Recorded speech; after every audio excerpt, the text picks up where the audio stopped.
Sergei کرکلم نام کے اس astronaut کو صرف 4 سال کی ٹریننگ کرنے کے بعد ہی MIR اسپیس اسٹیشن میں جانے کے لیے تیار کر لیا گیا۔ انٹرنیشنل اسپیس اسٹیشن کی طرح ہی MIR بھی ایک اچھا خاصا اسپیس اسٹیشن ہوا کرتا تھا، جو زمین سے صرف 400 کلومیٹر اوپر ہی ISS کی طرح دھرتی کے چکر کاٹا کرتا تھا۔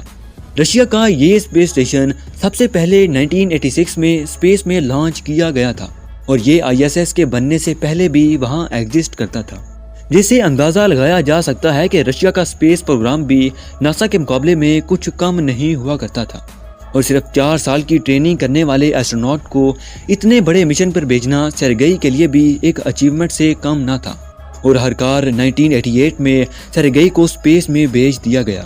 چند ہفتے وہاں رہنے کے بعد جب یہ واپس آئے تو سوویت یونین نے نہ صرف انہیں پروموشن دی بلکہ ایک اور اسپیس مشن کے لیے اپوائنٹ کر لیا۔ سرگئی کو بتایا گیا کہ ان کا اگلا اسپیس ٹریول 1991 میں ہوگا، اور دیکھتے ہی دیکھتے 4 سال گزر گئے۔ آخرکار وہ دن آ چکا تھا جب سرگئی نے اپنے اگلے اسپیس مشن کے لیے جانا تھا۔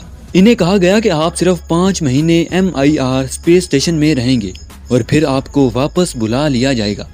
سرگئی کے زمین سے جاتے ہی رشیا میں وہ کچھ ہونا شروع ہو گیا جس کا ڈر تھا۔ انفوٹینی ٹی وی کی ویڈیو میں ایک بار پھر سے خوش آمدید۔ رشیا کے اسپیس اسٹیشن میں جہاں سرگئی اپنے ملک کے لیے کام کر رہے تھے، وہیں دوسری طرف ملک کے پریزیڈنٹ نے ایسے فیصلے کرنے شروع کر دیے جو عوام کو بالکل نامنظور تھے۔ اسی لیے ہزاروں کی سنکھیا میں لوگ پریزیڈنٹ کے خلاف پروٹیسٹ کرنے کے لیے نکلے۔ کچھ ہی ہفتوں کے بعد ان لوگوں کے ساتھ اپوزیشن بھی مل گئی۔ اسی دوران اپوزیشن نے کوشش کی کہ پریزیڈنٹ میخائیل گورباچوف کا تختہ الٹ دیا جائے، لیکن یہ کوشش بری طرح سے ناکام ہوئی۔ عوام کو سڑکوں پر نکلے ہوئے 4 مہینے ہو چکے تھے، لیکن پریزیڈنٹ اپنی کمٹمنٹ سے ہٹنے کا نام تک نہیں لے رہے تھے۔ اسی دوران حکومت کو یاد آیا کہ ہمارا ایک ایسٹروناٹ ابھی تک اسپیس میں ہی موجود ہے۔ سرگئی کو زمین پر واپس لانے کے بجائے حکومت نے انہیں ایک نیا میسج ٹرانسمٹ کر دیا، جس میں کہا گیا کہ ملک کے حالات ٹھیک ہونے تک انہیں اسپیس میں ہی کسی نہ کسی طرح سے گزارا کرنا ہوگا۔ یہ بات سنتے ہی سرگئی کے پیروں سے جیسے زمین ہی نکل گئی ہو، کیونکہ نہ تو وہاں کھانے پینے کا کوئی مزید سامان تھا اور نہ ہی اسپیس اسٹیشن میں کوئی کام باقی رہ گیا تھا۔ جس مشن نے 5 مہینوں کے اندر ختم ہونا تھا، اس کے ختم ہونے کا کوئی آثار نظر نہیں آ رہے تھے۔ خیر، اسی دوران سرگئی کی بات اس کی بیوی سے بھی کرائی جاتی تھی، لیکن سرگئی کو یہ بات بتانے سے منع کیا گیا تھا کہ ملک کے حالات اس وقت کیسے چل رہے ہیں، کیونکہ اگر اسے اور ٹینشن دی جاتی تو شاید اس کا دماغی سنتولن بگڑ جاتا، اور پھر 25 دسمبر 1991 تک رشیا کے حالات اتنے بگڑ چکے تھے کہ پریزیڈنٹ میخائیل گورباچوف کو آخرکار استعفیٰ دینا پڑا، اور رشیا 15 الگ الگ ملکوں میں تقسیم ہو گیا۔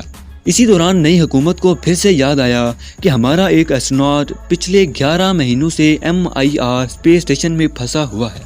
ادھر سرگئی کی حالت اتنی بگڑ چکی تھی کہ اگر انہیں 1 مہینہ اور اسپیس اسٹیشن میں رکھا جاتا تو شاید وہ کبھی زمین پر زندہ واپس آ ہی نہ پاتے، اور آخرکار 24 مارچ 1992 کو سرگئی زمین پر واپس آ گئے۔ ڈاکٹرز کا کہنا تھا کہ گریویٹیشنل فورس کی لگاتار تبدیلی کی وجہ سے ان کا جسم پیرالائز ہوتے ہوتے بچا۔ سرگئی کا جب 1992 میں انٹرویو لیا گیا تو ان کا کہنا تھا کہ آخری مہینے میں ان کے ذہن میں خودکشی کرنے کے خیال بھی آ رہے تھے۔ خیر، زمین پر واپس آنے کے بعد انہوں نے اپنا کافی سارا وقت اپنی فیملی کے ساتھ اسپینڈ کیا، اور کچھ مہینے ریسٹ کرنے کے بعد سرگئی اسی MIR اسپیس اسٹیشن میں اگلے ٹاسک کے لیے چلے گئے۔ ناظرین، آپ اس انبلیویبل سٹوری کے بارے میں کیا کہیں گے؟ ہمیں کمنٹ سیکشن میں اپنی رائے ضرور دیجیے گا، اور ویڈیو یہاں تک دیکھنے کے لیے بے حد شکریہ۔ ملتے ہیں اگلی شاندار ویڈیو کے ساتھ۔